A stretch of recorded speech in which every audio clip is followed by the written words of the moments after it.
সরকারের উপর দ্রুত আস্থা ফিরিয়ে আনা গুরুত্বপূর্ণ বলে মন্তব্য করেছেন অন্তর্বর্তীকালীন সরকারের প্রধান doctor Mohammad Yunus. Financial Times পত্রিকাকে তিনি এই কথা বলেছেন। খবর রয়টার্সের। ডক্টর মোহাম্মদ ইউনূস বলেন, দেশ পুনর্গঠনে আমরা একসঙ্গে কিভাবে কাজ করতে পারি সেই বিষয়ে সংশ্লিষ্ট সব দলের সঙ্গে কথা বলবো। তিনি বলেন, নতুন নেতৃত্বের জন্য প্রস্তুত হতে কাজ করা দরকার। দেশে নতুন নির্বাচন অনুষ্ঠানের জন্য একটি রূপরেখা দরকার।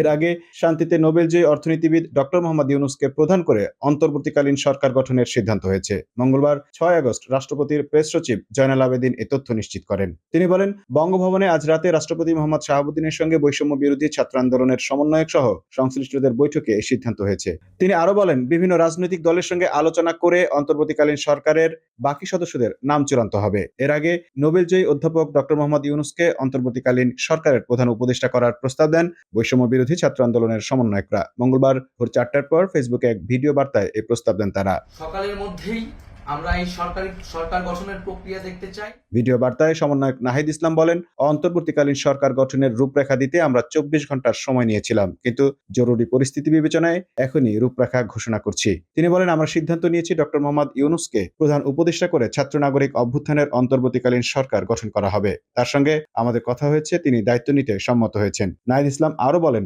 আমরা সকালের মধ্যে সরকার গঠনের প্রক্রিয়া দেখতে চাই। রাষ্ট্রপতির কাছে অনুরোধ থাকবে ডক্টর মোহাম্মদ ইউনূসকে প্রধান উপদেষ্টা করে অন্তর্বর্তীকালীন সরকার গঠন করা হোক। অন্তর্বর্তীকালীন সরকারের বাকি সদস্যদের নামও আমরা সকালের মধ্যে ঘোষণা করব।